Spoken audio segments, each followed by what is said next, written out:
हे hello नमस्ते राधे राधे। कैसे हैं आप सभी? आई होप आप सभी बहुत अच्छे होंगे एंड आपकी जो पढ़ाई है वो भी बहुत अच्छे से चल रही होगी। मेरा नाम हिमांशी है और हम इस सीरीज़ में हिस्ट्री को रिवीजन कर रहे हैं और ये जो रिवीजन है वो फास्ट रिवीजन है। तो ये थर्ड वीडियो है। इससे पहले मैंने 2 वीडियो और अपलोड कर चुकी हूँ और 2 वीडियो को देखना बहुत ज़्यादा ज़रूरी है। जैसे कि मैंने बताया है कि चीज़ें जब आप लाइन वाइज करते हो तो एक कॉन्सेप्ट की क्लैरिटी आपको बनती है। तो आई होप आप सब लोगों ने वो वीडियोस देखी होंगी। अगर नहीं देखी है तो मेरी आपसे रिक्वेस्ट है पहले आप उन वीडियोस को देखें, क्योंकि उसमें पहले मैंने प्री हिस्टोरिक पीरियड को कराया, स्टोन एज को कराया है। देन एक वीडियो पूरी कंप्लीट इंडस वैली सिविलाइजेशन के ऊपर है। नेक्स्ट आज की क्लास में हम स्टार्ट करने वाले हैं वैदिक सिविलाइजेशन, वैदिक सभ्यता को, जो कि 2 पार्ट्स में डिवाइड की गई है, पूर्व वैदिक काल और उत्तर वैदिक काल। पूर्व वैदिक काल का टाइम पीरियड है 1500 से 1000 BC तक और 1000 से 600 BC तक उत्तर वैदिक काल का टाइम पीरियड है। अब आर्यों का आगमन स्थल। आर्यों ने इस व्यवस्था को जन्म दिया है। आर्य शब्द का सबसे पहले प्रयोग 1853 में मैक्स मूलर ने किया था और आर्य शब्द का अर्थ होता है श्रेष्ठ। मैक्स मूलर के अकॉर्डिंग मध्य एशिया से आर्यों का आगमन हुआ है। According to Edward Meyer, Pamir के पठार से आर्यों का आगमन हुआ है। पेन का हर्ट के अकॉर्डिंग जर्मनी से जो है वो आर्य लोग आए हैं। दयानंद सरस्वती के अकॉर्डिंग तिब्बत से आर्यों का आगमन हुआ है। माइल्स के अकॉर्डिंग हंगरी से आर्यों का आगमन हुआ है और तिलक के अकॉर्डिंग उत्तरी ध्रुव से। बात करते हैं आर्यों के पंचजन की। ये 5 इकाइयाँ होती थी गांव की। सबसे बड़ी इकाई होती थी जो राष्ट्र होती थी, हम उसे राष्ट्र कहते थे। राष्ट्र के बाद जन, जन के बाद विश, विश के बाद ग्राम और ग्राम के बाद कुल। ये डिसेंडिंग ऑर्डर लिखा हुआ है और आपको ये ऑर्डर ऐसे ही याद करना रहेगा। जो कुल होता था वो सबसे छोटी इकाई होती थी। पूर्व वैदिक काल की जो विशेषता है उनके बारे में बात कर लेते हैं। जो पूर्व वैदिक काल के लोग थे वो ओमनिवारस यानी कि सर्वाहारी थे। खाद्य पदार्थ को ये करब कहते थे। जौ की दलिया को यवांगू, जौ को यव, मरुस्थल को धन और गाय ना मारे जाने योग्य इन्होंने बताई है उसे अघन्या कहा गया है। जो वस्त्र होते थे उस टाइम पे सूत, ऊन और मृग चर्म के होते थे। समुद्र को परावत कहा गया है। सूदखोर को वेकनाट, उर्वरा कृषि भूमि को कहा गया है। सुरा और सोमरस पवित्र पेय को कहा गया है, जिसे त्याज्य पदार्थ बताया गया है। मतलब उसका ज्यादा सेवन नहीं बताया गया है, ज्यादा सेवन हानिकारक होता है ऐसा बताया गया है। नाई को वक्ता कहते थे। भाषा उस टाइम पे संस्कृत थी। बात कर लेते हैं ऋग्वैदिक कालीन की कुछ नदियां हैं। ये आज की नदियों के नाम हैं और ये पुराने नाम हैं। हम इन नदियों को पुराने पहले किस नाम से जानते थे? अगेन इंपॉर्टेंट है ये। काबुल को कुंभा के नाम से, सिंधु को सिंध के नाम से, झेलम को वितस्ता के नाम से, स्वात को सुवस्तु, चिनाब को आस्किनी, गंडक को सदानीरा, घग्गर को ध्वजदती और सरस्वती, रावी को परुषपणी, गोमती को गोमल, व्यास को विप्सा, सतलज को शतुद्री और कुर्रम को क्रमु। अब ऋग्वैदिक कालीन समाज की कुछ विशेषताएं उनके बारे में बात कर लेते हैं। उस टाइम पे जो समाज था वो पितृसत्तात्मक था। भाषा संस्कृत थी। प्रमुख देवता इंद्र थे और इसका जो साक्ष्य मिलता है वो भोजकोई अभिलेख जो तुर्की देश है वहां से मिलता है और कसी अभिलेख जो कि ईरान से मिला है वहां से मिलता है। ये बता चुकी हूँ, शाकाहारी व मांसाहारी दोनों थे उस टाइम पे ये लोग। ऋग्वेद में आर्य शब्द 33 बार प्रयोग किया गया है और जो इंद्र के मंत्र हैं उनको 250 बार प्रयोग किया गया है। अग्नि 200 बार, अग्नि शब्द का प्रयोग 200 बार किया गया है। विष्णु जी का प्रयोग 100 बार और शिव जी का प्रयोग सबसे कम बार किया गया है, सिर्फ 3 बार लिया गया है। सिंधु नदी नदियों में सबसे ज्यादा बार इसका नाम लिया गया है, जैसे हिरण्य भी कहते हैं। 55 बार इसका नाम लिया गया है। यमुना को 3 बार पुकारा गया है। गंगा का सिर्फ 1 बार ही नाम लिया गया है। सरस्वती यहाँ पे सबसे पवित्र नदी है। देखिए सिंधु नदी सबसे ज्यादा टाइम यूज की गई है, लेकिन सबसे पवित्र नदी यहाँ पे सरस्वती को बताया गया है और इसका जो नाम है वो 50 बार लिया गया है। बात कर लेते हैं वैदिक साहित्य के बारे में। वैदिक साहित्य उपनिषद जो होते हैं, उपनिषद या फिर वेदांत, इनकी संख्या 108 होती है। मुख्य उपनिषद 13 होते हैं। सबसे बड़ा उपनिषद बृहदारण्यक उपनिषद होता है। इसमें याज्ञवल्क्य, गार्गी और मैत्रेयी के संवाद के बारे में बताया गया है और जो तमसो मां ज्योतिर्गमय स्टेटमेंट है वो भी बृहदारण्यक उपनिषद से लिया गया है और ओम शब्द भी बृहदारण्यक उपनिषद से लिया गया है। सबसे छोटा उपनिषद मांडुक्य उपनिषद होता है। मांडुक्य उपनिषद से सत्यमेव जयते स्टेटमेंट लिया गया है। कठोपनिषद यम नचिकेता संवाद है। इसमें देखिए कुछ इंपॉर्टेंट है जिससे जो चीजें ली गई हैं वो यहाँ पे बताई गई हैं। एक बार आप प्लीज इसे ध्यान से देखिए। अब संस्कार जो होते हैं वो 16 बताए गए हैं। गर्भाधान संस्कार इसमें सबसे प्रमुख होता है, जिसमें स्त्री और पुरुष का संबंध होता है और ये वंश वृद्धि के लिए किया जाता है। पुंसवन संस्कार होता है, सबसे उत्तम संस्कार माना गया है। जातकर्म संस्कार, जो जन्म के समय शहद और घी बच्चे को देते हैं उसे जातकर्म संस्कार कहते हैं। नामकरण संस्कार होता है। उसके बाद जो निष्क्रमण संस्कार है वो सूर्य व चंद्रमा के पहली बार दर्शन जब बच्चे को कराए जाते हैं तो उसे निष्क्रमण संस्कार कहते हैं। अन्नप्राशन संस्कार, चूड़ाकर्म, बच्चे का जब मुंडन होता है तो उसे चूड़ाकर्म संस्कार कहते हैं। कर्ण भेदन संस्कार, यज्ञोपवीत, जब जनेऊ बच्चे को पहनाया जाता है तो उसे यज्ञोपवीत कहते हैं। समावर्तन संस्कार, जब बच्चा शिक्षा लेकर लौटता है तो उस टाइम पे समावर्तन संस्कार होता है। लास्ट का होता है अंत्येष्टि संस्कार। ठीक है। आई होप आप इस वीडियो के थ्रू अपना जो रिवीजन है वो जल्द से जल्द कर पा रहे होंगे, क्योंकि हम ऐसा सोचते हैं कि मैंने पिछली वीडियो में भी बताया था आई थिंक, या फिर मैंने किसी और सब्जेक्ट की वीडियो में बताया होगा, जब हम 3 से 4 बार चीज़ों को पढ़ लेते हैं तो वो कहीं न कहीं हमारे माइंड में रह जाती हैं, और हमें चीज़ें जल्द से जल्द जब क्वेश्चन हमसे पुट किया जाता है तो वो कहीं न कहीं एकदम से क्लिक हो जाती है हमारे माइंड में। अगर आप इस वीडियो को 3 से 4 बार सुनोगे ना, तो चीज़ें बहुत ज़्यादा क्लियर होती चली जाएँगी आपकी। आप चाहे 2x स्पीड पे देखो, 1.5x स्पीड पे देखो, लेकिन इसे देखने से आपको ही फ़ायदा होगा। इससे क्या रहेगा, जब फ्रीक्वेंसी में आप किसी चीज़ को सुनेंगे, तो उससे वो चीज़ें आपको बहुत जल्दी याद हो जाएँगी, और प्रॉब्लम भी आपको नहीं रहेगी। कुछ चीज़ें ऐसी होती है ना, हमें सिर्फ रटनी पड़ती हैं, तो रटने की भी ज़रूरत नहीं पड़ेगी आपको।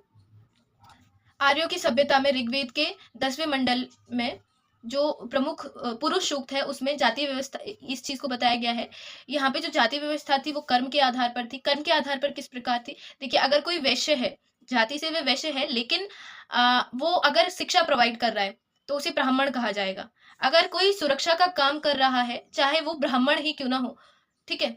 सुरक्षा का काम कर रहा है तो उसे क्षत्रिय बोला जाएगा। तो जो शिक्षा देते थे उसे ब्राह्मण, सुरक्षा करते थे उसे क्षत्रिय, व्यापार करते थे उसे वैश्य, और जो सेवा का काम करते थे उसे शूद्र कहा जाता था। वर्ण व्यवस्था ऋग्वैदिक काल में कर्म के आधार पर थी, लेकिन उत्तर वैदिक काल तक आते आते जन्म के आधार पर की जाने लगी। यहाँ पे इस टाइम पे पर्दा प्रथा नहीं थी, बाल विवाह भी नहीं होता था, छुआछूत भी नहीं थी उस टाइम पे। बात कर लेते हैं जो ऋग्वेद है उसके कुछ इंपॉर्टेंट पॉइंट्स हैं उसके बारे में। इसके संकलन करता थे कृष्ण द्वैपायन वेद व्यास। इसमें 10 मंडल हैं, 8 अष्टक हैं, और इसकी शाखाएं 6 हैं। याद रहेगा ना, 6 शाखा, 8 अष्टक और 10 मंडल।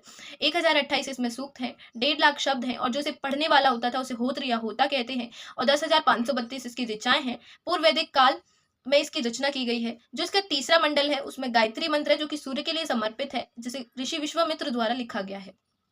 बात करते हैं उत्तर वैदिक काल की। इस काल में वेद त्रयी की रचना की गई। वेद त्रयी अब किसे कहते हैं? इसमें 3 वेद इंक्लूड होते हैं एक्सेप्ट ऑफ अथर्ववेद।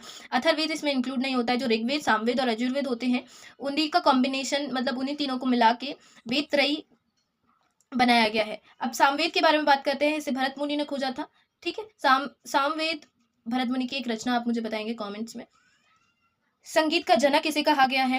स्वरों का पहला प्रयोग सामवेद में ही हुआ है। सामवेद को पढ़ने वाला उद्गात या उद्गाता होता था। सामवेद को समझने के लिए उपवेद लिखा गया, जिसे गंधर्व वेद कहते हैं। ऋग्वेद को समझने के लिए, मैंने यहाँ पे लिखा नहीं था तो यहाँ लिख दिया, ऋग्वेद को समझने के लिए उपवेद जो लिखा गया उसे आयुर्वेद कहते हैं। बात करते हैं अथर्ववेद की। ये सबसे लोकप्रिय वेद है, इसे ब्रह्मवेद के नाम से भी जानते हैं, और ये सबसे नया वेद है। इसमें जादू टोना, वशीकरण, कृषि को प्रभावित करने वाले कीट, औषधि के बारे में बताया गया है। यहाँ पे कन्या जन पर निंदा की जाने लगी। देखिए, इंडस वैली सिविलाइजेशन में हमारा समाज मात्र सत्तात्मक था, लेकिन ऋग्वैदिक काल, वैदिक काल तक आते आते वो पितृ सत्तात्मक हो गया। और जब ये अथर्ववेद लिखा गया तब उस टाइम तक तो कन्या जन पर निंदा भी की जाने लगी। और जो इसे पढ़ने वाला होता है उसे ब्रह्म कहते हैं। इसके लिए जो उपवेद लिखा गया उसे शिल्प वेद कहते हैं। इसकी संकलन करता है विश्वामित्र। ब्राह्मण ग्रंथ किसे कहते हैं? जो वेदों को सरल भाषा में रूपांतरित करे उसे ब्राह्मण ग्रंथ कहते हैं। ब्राह्मण ग्रंथों को वेदों का टीका भी कहा जाता है। ऋग्वेद का ब्राह्मण ग्रंथ है ऐतरेय, शांखायन, कौशितिकी। सामवेद का ब्राह्मण ग्रंथ है पंचविश, षड्विश, जैमिनीय, आर्षेय। यजुर्वेद का है कृष्ण शाखा, शुक्ल शाखा, और जो अथर्ववेद है उसका है गोपद ब्राह्मण ग्रंथ, जिसे पिपलाश शाखा भी कहते हैं। देखिए, कुछ वेदांग है। वेदांग हमारे कितने होते हैं? 6 होते हैं। अगेन वेरी इंपॉर्टेंट, वेदांग 6 होते हैं। शिक्षा, कल्प, निरुक्त, छंद, ज्योतिष, व्याकरण। दोबारा से देखेंगे, शिक्षा, कल्प, निरुक्त, छंद, ज्योतिष, व्याकरण। संस्कृत का पहला व्याकरण ग्रंथ होता है अष्टाध्यायी, जिसे पाणिनि द्वारा लिखा गया है। अब यहाँ पे बताया गया है जो रामायण है उसको अलग अलग भाषाओं में किसने लिखा है? तो सबसे पहले संस्कृत में वाल्मीकि जी ने लिखा था, उसके बाद अवधी में तुलसीदास जी ने, तमिल में कंबन ने, फारसी में बनायुनी ने, बांग्ला में कृतवास ने, अंग्रेजी वाला इंपॉर्टेंट है, याद रखेंगे, अंग्रेजी में RTH ग्रिफिथ ने, बाल रामायण भवभूति ने लिखी है। तेलुगु में इसे भास्कराचार्य ने लिखा है, कन्नड़ में कुमुदेंदु ने लिखा है, और मैथिली में चंद झा ने लिखा है। देखिए, श्री रामचरितमानस में 7 कांड होते हैं।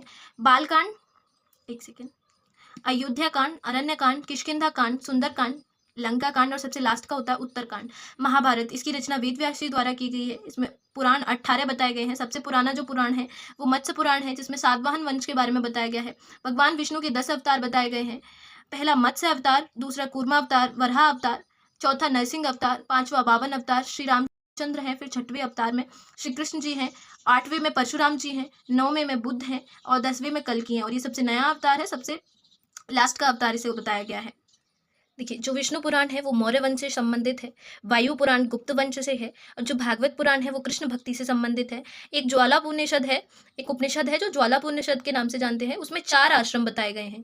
पहला आश्रम बताया है ब्रह्मचर्य आश्रम 0 से 25 साल तक के लिए, दूसरा है गृहस्थ आश्रम 25 से 50 वर्ष के लिए, वानप्रस्थ आश्रम 50 से 75 वर्ष के लिए और संन्यास आश्रम 75 से 100 वर्ष के लिए। देखिए यहाँ पे एक नोट डाला हुआ है, जो पुराणों के रचयिता हैं वो लोमहर्ष एवं उनके पुत्र उग्रश्रवा को माना जाता है। अब यहाँ से स्टार्ट होता है महाजनपद काल। महाजनपद काल 600 ईसा पूर्व से 400 ईसा पूर्व माना गया है, मतलब लगभग आज से 250 साल पहले। और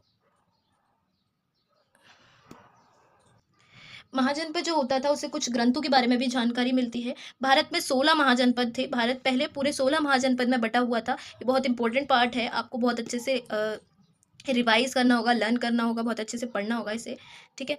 और इसके जो स्रोत हैं वो बौद्ध साहित्य और जैन साहित्य से मिलते हैं। बौद्ध साहित्य में अंगुत्तर निकाय से मिलते हैं और जैन साहित्य में भगवती सूत्र से मिलते हैं।